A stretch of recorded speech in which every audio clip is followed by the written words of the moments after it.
안녕하세요. 새벽이에요. 오늘도 들러주셔서 감사합니다.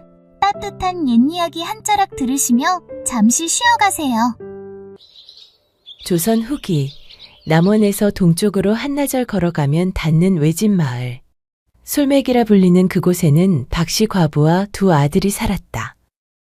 남편을 일찍 여인 박씨는 억척스럽게 집안을 꾸려왔고, 큰아들 경호는 이미 장가를 들어 맏며느리 혜련이 들어온 지도 3년째였다. 혜련아! 물동이 이고 우물 다녀오너라! 새벽 닭구름 소리도 채 가시기 전 박씨의 호령이 떨어졌다. 혜련은 두 소매를 걷어붙이고 물동이를 이었다. 논맥이나 밭일은 말할 것도 없고 부엌일에 장독대 손보는 일까지 모두 혜련의 몫이었다.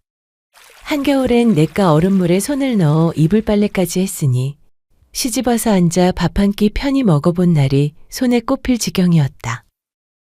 어머니도 너무하십니다. 혜련이를 너무 부리시는 것 아닙니까? 큰아들 경호가 조심스레 한마디 거들자 박씨가 눈을 부라렸다.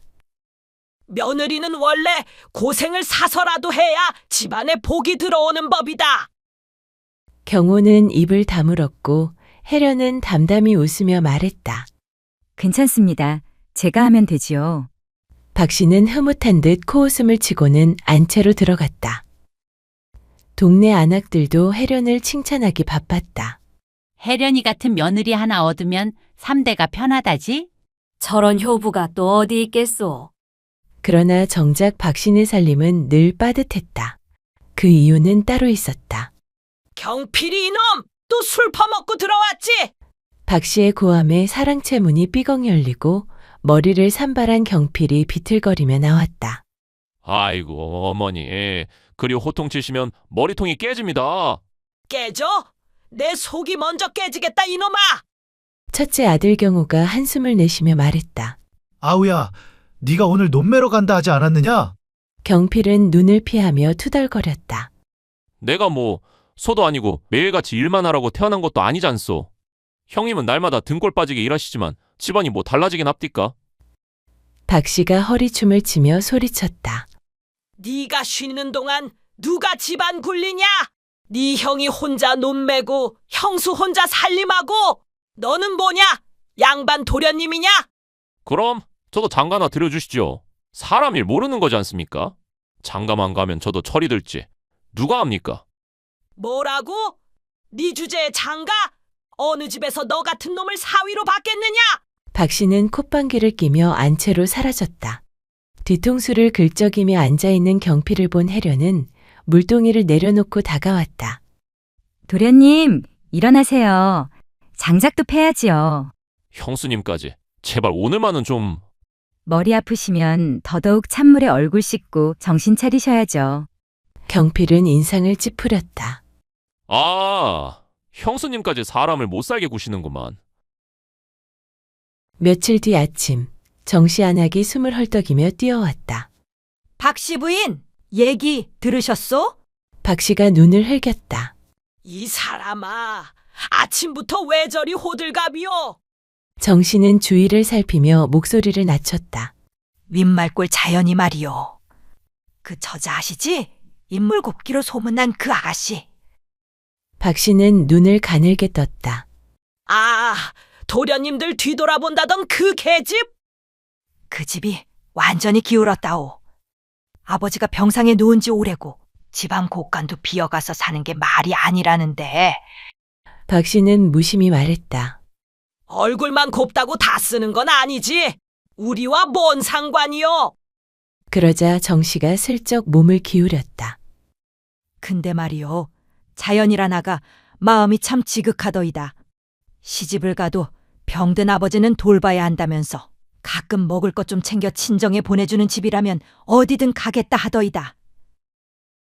그 말을 듣자 박씨의 눈빛이 단번에 번쩍였다. 그러면 혼처 자리를 찾고 있다는 소리요? 정씨가 고개를 끄덕이며 재빨리 덧붙였다. 예, 그렇지요. 게다가 성품도 곱고 얌전하다 하니 이 집 저 집에서 눈독을 들인다 하더이다. 경필이 짝으로 한번 생각해 보시오. 박 씨는 겉으로는 무심한 척하지만 속으로는 빠르게 계산이 돌았다. 출가한 딸은 물 끄는 작대기라 했거늘. 시집 오면 그만이지. 뭔 친정에 쌀을 바쳐야 한단 말이냐. 하지만 성품도 곱고 얌전하다니 일손 하나는 되겠구만. 정씨 안학은 만족스레 고개를 끄덕이고 돌아가며 말했다. 좋은 인연이면 꽉 잡으시오. 이런 처자는 금세 다른 집에서 데려갑디다. 해가 기울 무렵 혜련이 물동이를 들고 마당으로 들어서자 안채에서 박 씨가 불러 세웠다. 며느라, 예, 어머님. 너도 일손 하나 더 있으면 숨이 좀 트이지 않겠느냐? 혜련은 놀라서 고개를 들었다. 어머님, 혹시 둘째 며느리를 들이실 생각이십니까? 박 씨는 의미심장하게 웃었다. 그래, 곧 집안에 새 식구가 들어올지도 모르지. 하하하하하. 혜련은 기쁜 듯 고개를 끄덕였다. 해걸음 무렵 솔매기 마을 어귀로 작은 보따리 하나 든 여인이 걸어 들어왔다. 흰 저고리에 다홍치마를 입은 자연은 단아한 얼굴에 눈매 곱고 말수 적은 처자였다. 그 모습을 멀찍이 보던 경필이 환히 웃었다. 형님! 저기 제 색시가 옵니다. 이 못난 놈에게 이런 복이 내릴 줄이야. 하하하하하하. 혜련이 웃으며 속삭였다. 도련님, 입 좀 다무시지요. 그러다 팔이라도 들어가겠습니다. 경필은 슬쩍 입을 닫았지만 눈은 이미 반쯤 풀려 있었다. 안채 앞에서 박 씨가 팔짱을 낀 채 자연을 훑었다. 그래, 네가 자연이라 하는 그 아가냐? 자연은 얌전히 허리를 굽혔다. 예, 잘 부탁드립니다, 어머님. 박 씨는 어색하게 웃으며 말했다. 그래, 들어오거라. 며느리는 많을수록 힘이 되는 법이지. 하지만 맏며느리 혜련은 시어머니 얼굴 한번 스친 그 미묘한 표정을 놓치지 않았다. 빈손으로 들어왔다고 벌써 눈살을 찌푸리시네. 자연이 들고 온 보따리에는 고작 치마 한 벌, 저고리 한 벌뿐이었다. 해가 완전히 넘어가고 자연의 첫날상이 차려졌다. 경필이 들뜬 목소리로 말하였다. 어머니, 자연이가 손이 얼마나 빠른지 아십니까? 이 만난 반찬들 좀 보셔요. 아버님 편찮으셔도 혼자서 척척. 박 씨가 말을 잘랐다. 그랬으면 됐다. 우리 집도 사람이 모자라 죽겠으니 일손 하나라도 더 있어야 산다. 자연은 고개만 살짝 숙이자 혜련이 부드럽게 말했다. 동서야, 힘든 거 있음 말해. 우리 둘이서 하면 되니 혼자 끙끙댈 거 없지. 자연은 눈시울을 붉히며 웃었다. 예, 형님. 이튿날 새벽, 박 씨의 목소리가 번개처럼 터져나왔다. 막내야, 어이구, 새댁이 첫날부터 누워있으면 어쩌냐? 네 형님은 벌써 물 길러 갔다. 자연은 벌떡 일어나며 허둥댔다. 아, 예, 어머니. 금방 나갈게요. 박 씨는 쭈뼛거리는 자연을 보며 문득 목소리를 낮췄다. 근데 말이다. 앞으로 친정 들락거리는 짓은 삼가거라. 자연이 멈칫했다. 예? 시집 오면 이 집 사람 되는 거지. 친정에 뭘 그렇게 붙들고 살라 그래. 자연이 떨리는 목소리로 말하였다. 아버지가 요즘 병석에서 일어나질 못하셔요. 제가 안 가면 끼니도 제대로 못 챙기실 판이고요. 그때 사정 말씀드렸을 때 어머니가 살펴주시겠다 하셔서 시집 온 건데 이제 와서 친정에 발길 끊으라 하시면 아버지는 그럼 어찌 살아내시라 하십니까? 박 씨의 얼굴이 확 변하였다. 내가? 언제? 이 집 사정은 안 보이냐? 우리도 먹을 게 모자라 죽겠구먼. 네 친정아비 밥까지 줄게 어딨냐? 자연은 입술만 꼭 깨물었다. 혜련은 그 장면을 보며 속이 부글부글 끓어올랐다.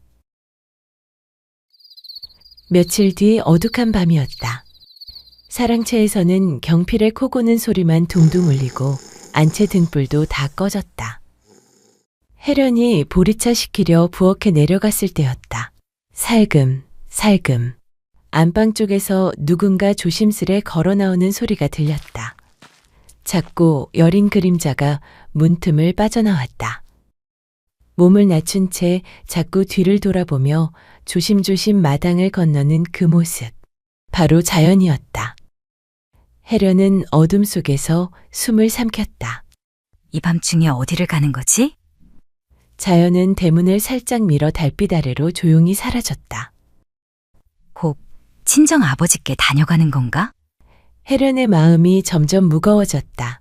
아버지 병수발이라면 낮에도 갈 수 있을 텐데 어째서 사람들 다 잠든 뒤에 나가는고. 혹 무슨 일이라도. 며칠 뒤 장터, 홍시아낙이 소곤대며 사람을 붙잡았다. 아이고, 내가 어제 봤다니까? 박신의 막내 며느리 말이여. 밤에 외간 남자랑 둘이서 산으로 올라가더라? 어머나, 진짜요? 등불 하나 들고 말도 안 하고 딱 붙어서 가더라고. 하루 이틀이 아니던데? 내가 몇 번이나 봤다니까? 소문은 바람보다 빨랐다. 혜련은 우연히 그 소리를 듣고 손에서 들고 있던 장바구니를 떨어뜨렸다. 동서가? 남자를 따라 산길로? 며칠 전 본 장면이 머릿속에 번개처럼 스쳤다. 그날 밤 혜련은 결국 몰래 자연의 뒤를 따라 나서기로 결심하였다. 내 눈으로 확실히 봐야겠어. 혜련은 불 꺼진 부엌 앞에 가만히 서서 자연방에서 등잔불 꺼지는 기척을 기다렸다. 잠시 뒤 자연이 다시 대문을 열고 나갔다. 역시 또 나가는구나. 혜련은 숨을 삼키고 뒤를 밟았다. 달빛이 흐리고 산길은 숲바람에 으슬거릴 정도로 어두웠다. 자연이 마을 어귀에 잠시 서자 숲 그림자 사이에서 남자가 모습을 드러냈다. 왔어? 혜련의 심장이 철렁 내려앉았다. 둘은 말도 안 하고 등불 하나만 밝힌 채 산길로 조용히 사라져갔다. 혜련은 온몸이 굳어버렸다. 저 남정네와 매일 밤? 혜련은 뛰는 심장을 부여잡고 조심스레 그 뒤를 밟았다. 한참 걸어 올라가자 불빛이 은근히 비쳤다. 바람에 실려온 매캐한 냄새가 실려왔다. 혜련은 깜짝 놀라 나무 뒤로 얼른 몸을 숨기곤 살며시 고개를 내밀었다. 그곳은 숯가마터였다. 가마는 밤바람 속에서 붉은 숨을 뿜어내며 끓는 듯 타오르고 있었다. 그 앞에서는 자연과 함께 가던 숯가마터 일꾼 상돌이와 몇몇 장정들이 땀을 뻘뻘 흘리며 굵은 장작을 힘껏 패고 있었다. 그런데 자연이 소매를 걷어붙이고 분주히 움직이고 있었다.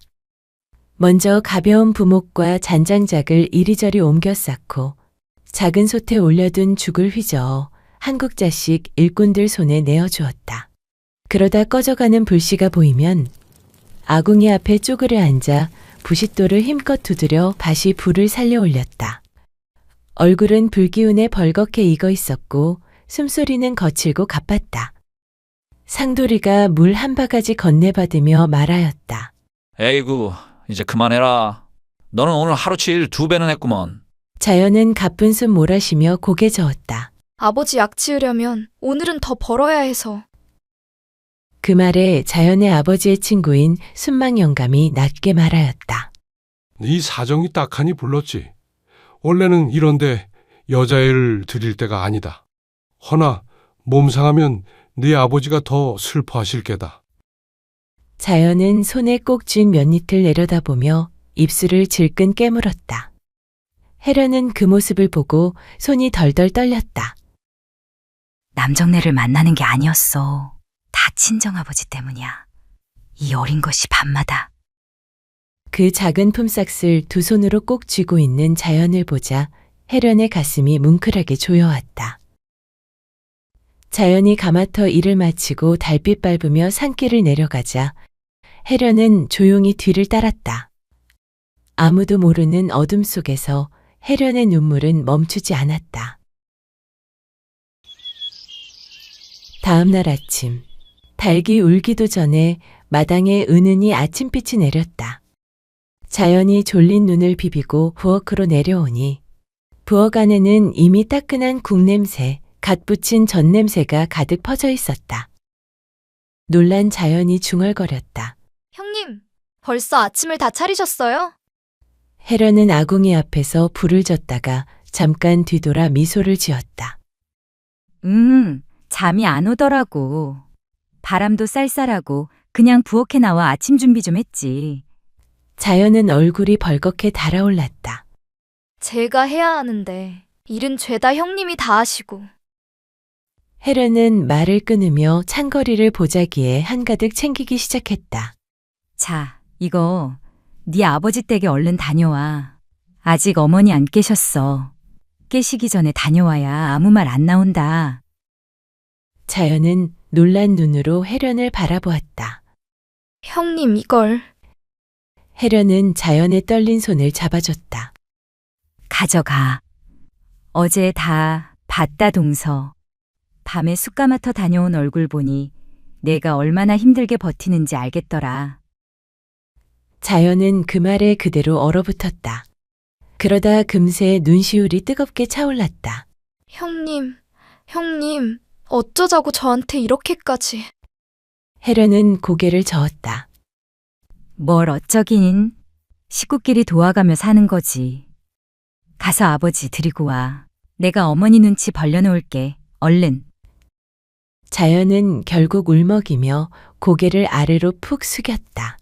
형님, 평생 잊지 않겠습니다. 정말. 보자기를 품에 꼭 안은 자연은 마당을 살그머니 빠져나갔다. 해가 막 뜨는 들길에서 작은 그림자가 친정 쪽으로 달려가고 있었다. 며칠이 지났다. 그동안 자연은 틈틈이 친정에 다녀왔지만 마을에는 이미 풍문이 퍼져 있었다. 박신의 막내 며느리 밤마다 산에랑 산으로 올라간다더라. 쑥가마터 일꾼 상돌이래. 그리고 그날 오후 마을 우물가에서 소리를 들은 박씨가 씩씩거리며 집으로 걸어왔다. 집 대문을 쾅 열며 소리쳤다. 둘째 요것 어딨나? 인물만 반반하지. 집안 망신은 죄다 시키고 돌아다녔다면서. 부엌에서 콩을 고르던 혜련이 깜짝 놀라 달려나왔다. 어머님, 왜 그러십니까? 박씨는 분이 터져 얼굴이 벌겋게 달아올라 있었다. 동네에서 들었다. 막내 것이 밤마다 총각이랑 산길로 들락거린다지. 그 숯가마터 상돌이란 작자하고. 방에서는 숙취에 시달리던 경필이 맨발로 뛰쳐나와 소리쳤다. 그게 무슨 소리 어머니? 박씨는 경필에게 버럭 쏘아붙였다. 니놈이 맨날 술 퍼마시고 고주망태가 되니 니 처가 밤마다 어디를 쏘다니는지도 몰랐던 거 아니냐. 경필은 얼굴이 파래져 더듬거렸다. 자, 자연이가? 산길을? 그게 무슨 일이오? 그때였다. 자연이 방문을 붙잡고 나오는데 이미 눈이 벌겋게 충혈돼 있었다. 무슨 말을 하려다 입술만 떨었다. 어머니, 그게 제가 그런 것이 아니라. 거짓말 마라. 박씨가 손을 번쩍 들었다. 동네 눈이 멀었겠냐? 가마꾼이랑 딱 붙어 다닌다더라. 이 집에서 밥 얻어먹는 주제에. 그 순간 혜련이 자연 앞으로 툭 나섰다. 어머님! 박씨가 놀란 눈으로 돌아봤다. 뭐시? 너까지 왜 끼어드냐? 혜련의 목소리는 흔들리지 않았다. 그 남정네, 동서랑 그런 사이 아닙니다. 어머니와 경필이 동시에 눈을 크게 떴다. 그 사내는 숯가마터 일꾼 상돌이입니다. 밤일 나가는 길에 마을 지나가니 제가 따로 청한 겁니다. 혜련은 숨을 가다듬고 말을 이었다. 동서가 친정 아버님께 새벽에 드릴 물을 길어다 드리고 싶다 하기에 자연의 눈이 크게 흔들렸다. 허나 그 길이 가파르고 험합니다. 여자 혼자 새벽에 오르내리기 위험하니 며칠만 가마터 상돌이한테 양동이 좀 들어달라 부탁했을 뿐입니다. 동서는 그저 등불 들고 앞장선 것뿐이고요. 어머니는 순간 말문이 막혔다. 혜련이 조심스레 덧붙였다. 어머님이 걱정하실 만한 외간정 붙을 일 같은 건 추호도 없었사옵니다. 자연은 이미 눈물이 볼을 타고 흘러내렸다. 경필은 충격에 얼어붙어 있다가 천천히 자연에게 다가가 떨리는 목소리로 말했다. 각시, 형수 말이 진짜요? 자연은 울먹이며 겨우 고개를 끄덕였다. 박씨 부인은 한참 동안 굳어있다가 툴툴거리며 돌아섰다. 허참, 세상이 어떻게 돌아가는지 별소문 다 돌고 환장 어겄네. 어쨌건 밤에는 나돌지 말어라. 마을 사람들 입이 험해. 그 말만 남기고 안채로 들어갔다. 남은 마당에 혜련과 자연만이 조용히 서 있었다. 어머님은 모르시는 게 나아. 동서가 돈 벌어서 친정에 보탠다 하면 어머님 성미에 분명 난리 나실 게다. 자연은 흐느끼며 혜련의 손을 꼭 잡았다. 형님, 저 어떻게 갚아야 할지. 혜련은 부드럽게 웃었다. 갚긴 뭘 갚아. 우린 이제 한 집 식구인데. 자연은 엉엉 울음을 터뜨렸다. 며칠 뒤 점심 무렵 마당 평상에 앉아 콩나물을 다듬던 박씨 부인과 혜련은 대문 밖에서 들리는 거친 기침 소리에 동시에 고개를 들었다. 컥. 혜련은 너무도 익숙한 소리에 손에 들던 콩나물을 내팽개치고 대문 밖으로 뛰쳐나갔다. 대문 기둥의 의지에 서 있는 사람은 혜련의 아버지 최노인이었다. 옷은 재로 그을렸고 맨발은 흙투성이, 이마는 불길에 그을린 듯 벌겋게 달아 있었다. 아버지, 어찌 여기까지. 혜련이 그대로 달려가 아버지를 부축했다. 최노인은 숨을 몰아쉬며 겨우 입을 열었다. 혜련아, 큰일 났다. 어젯밤 산불이 내려와 집이 죄다 타불었다. 가재도구는 고사하고 잠잘 곳도 없어. 혜련의 얼굴이 순간 하얗게 질리더니 울음을 삼킨 채 아버지를 꼭 끌어안았다. 그 모습을 본 박씨 부인이 팔짱을 낀 채 투덜거렸다. 아이고, 사돈어른, 사정은 딱하지만 우리 집이 손님 받는 집도 아니고 우리도 좁아서 몇 사람 겨우 사는데 누굴 또 들이지는 못하지요. 혜련은 아무 말도 못하고 최노인은 숨만 가쁘게 몰아쉬었고 경호는 주먹만 꽉 쥔 채 우두커니 서 있었다. 그때 자연이 부엌에서 국자를 내려놓고 뛰어왔다. 어르신, 이게 대체 무슨 일이래요? 혜련은 눈물로 번진 얼굴로 떨리는 목소리를 겨우 짜냈다. 동서, 집이 다 타버렸대. 아버지가 오갈 데가 없으셔. 자연의 눈빛이 순간 단단해졌다. 그대로 앞으로 나서서 박씨 앞에 섰다. 어머님, 그럼 이렇게 하시죠. 형님 아버지는 제 친정으로 모시겠습니다. 박씨는 어이없다는 듯 턱을 들었다. 네 친정? 그 누추한 데에? 또 병든 네 아비까지 있는데?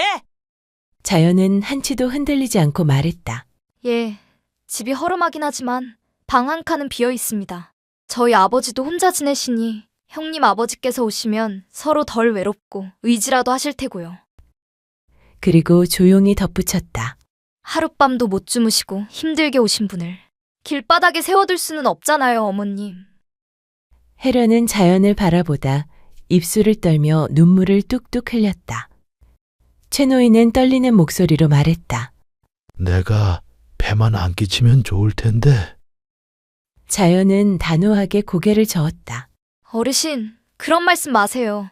몸 추스르시게 먼저 쉬셔야지요. 박씨는 당장 뭐라 하려다가 두 며느리의 간절한 눈빛에 입술을 꾹 깨물었다. 그러고는 획 돌아서며 툭 뱉었다. 몰라! 니들 마음대로 해라! 투덜거리며 안채로 들어갔다. 혜련은 자연 앞에서 무너질 듯 흔들렸다. 고맙다, 동서. 자연은 혜련의 손을 꼭 잡았다. 형님이 절 살려주셨잖아요. 이번엔 제가 형님 도울 차례죠. 그리고 둘은 혜련 아버지를 부축해 자연의 친정집으로 향했다. 저 멀리 산불이 스친 초가 뒤편 하늘이 아직도 희미한 불빛을 품고 있었다. 자연의 집은 허름했다. 바람이 문틈을 줄줄 새고 초가는 반쯤 주저앉아 있었다. 자연의 아버지, 병든 채 누워있던 소년감이 허리 부여잡고 일어났다.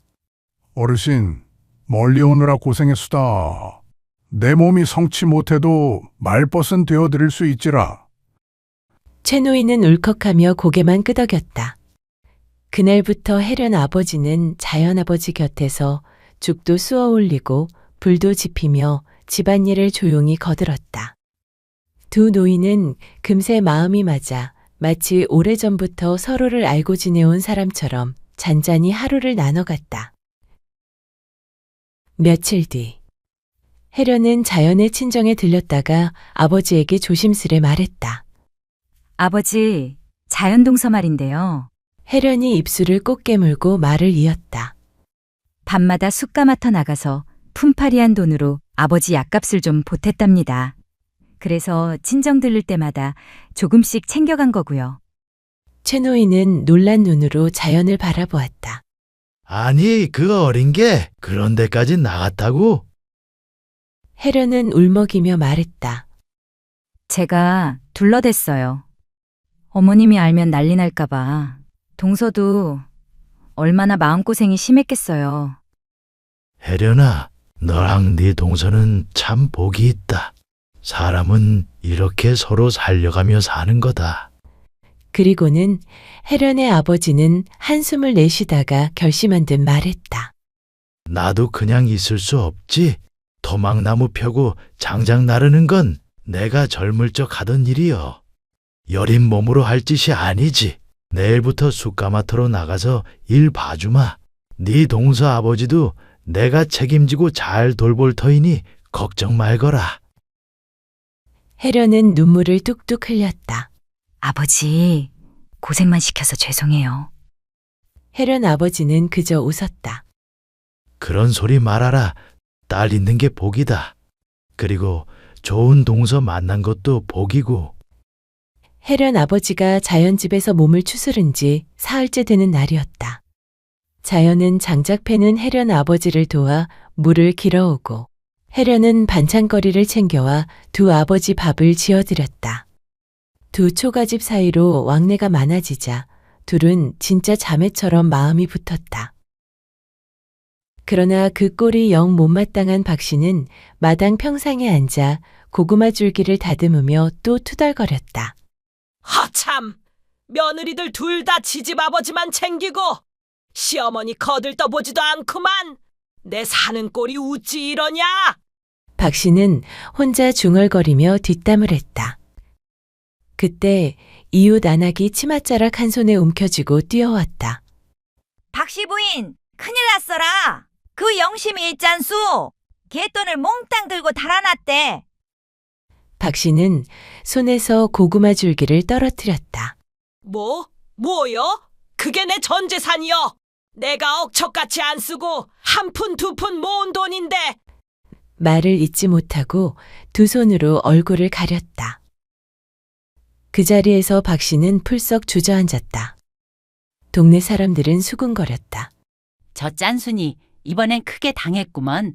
그러게, 안 그래도 형편 어려운 집인데 이번 일로 더 힘들어지겠네.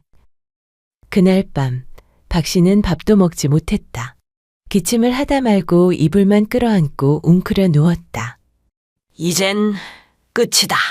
사는 게 무슨 소용이냐. 경호와 경필은 그저 발만 동동 굴렀고 혜련과 자연은 서로 얼굴만 마주 보았다.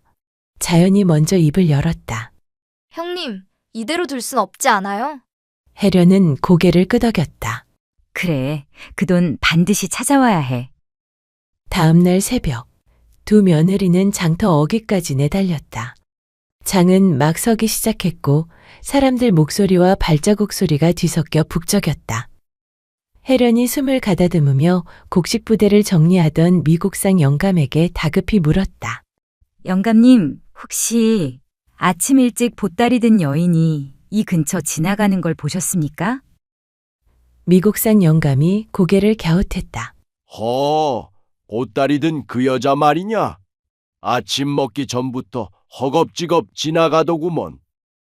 자연이 재빨리 다가섰다. 어디로 가던가요? 혹 들으신 말 없으신지요? 영감은 삿갓을 들어 햇빛을 가리며 말했다. 아랫말골 쪽으로 갔지. 시름길이 험한디 그 길로 가는 길을 묻더라고. 걸음이 급한 걸 보니 뭔 사정이 있는 모양이요. 혜련과 자연은 동시에 눈을 크게 떴다.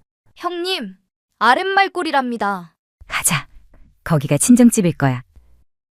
둘은 숨을 몰아쉬며 장터를 벗어나 산자락으로 이어진 좁은 길을 향해 달렸다.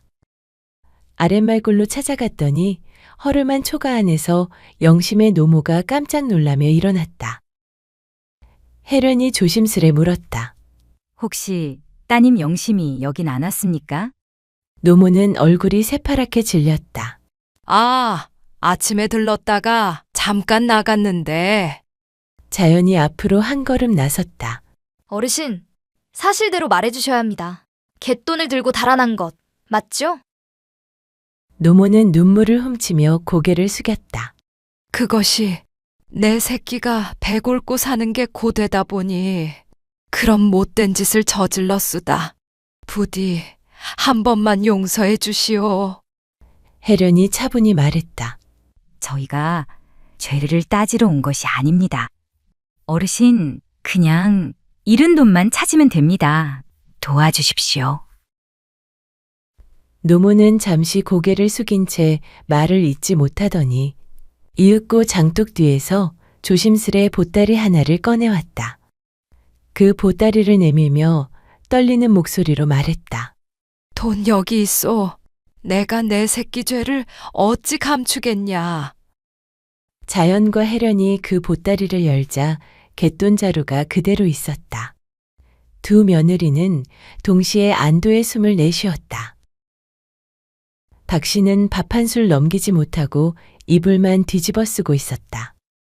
그때 혜련과 자연이 보자기 하나를 들고 안채로 들어섰다. 자연이 말했다. 어머님, 갯돈 찾아왔습니다. 박 씨가 벌떡 일어나 보자기를 열어보니 여러 개의 작은 돈주머니가 차곡차곡 놓여 있었다. 어머님, 걱정 마세요. 계목 5집 모두 찾았습니다. 자연도 고개를 끄덕였다.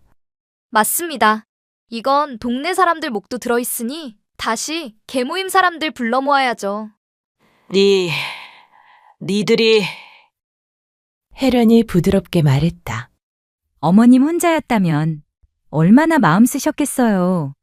자연이 뒤이어 말했다. 우리는 식구 아니옵니까? 어머니 재산 잃는 것도 우리 일이지요. 박 씨는 그 말에 참아왔던 울음이 터져나왔다. 아이고, 평생 별것도 아닌 것 같고 너희한테 욕만 하고 살았는디. 니들이 날 살렸어. 두 며느리는 박 씨의 등을 토닥였다. 몇 해가 흐른 어느 봄날, 솔매기 장터에는 찹쌀떡 냄새가 구수하게 퍼졌다. 혜련은 포대기에 아기를 업은 채 찰떡을 척척 빚어냈다. 자연도 등에 아이를 업고 큰 소리로 외쳤다. 따끈한 떡이요.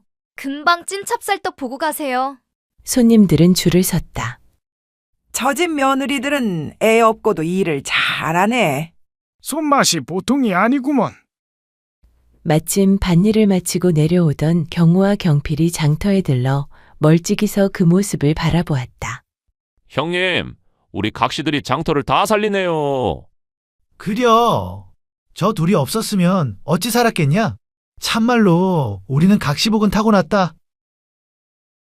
해가 기울자 혜련과 자연은 아이들을 꼭 안고 나란히 솔매기 마을로 걸어 내려갔다. 형님, 앞으로도 둘이서 잘해봅시다잉. 그럼 우리 둘이 같이 하면 못 넘을 곡이 없지. 솔매기 마을에는 오랜만에 따뜻한 바람이 불고 있었다.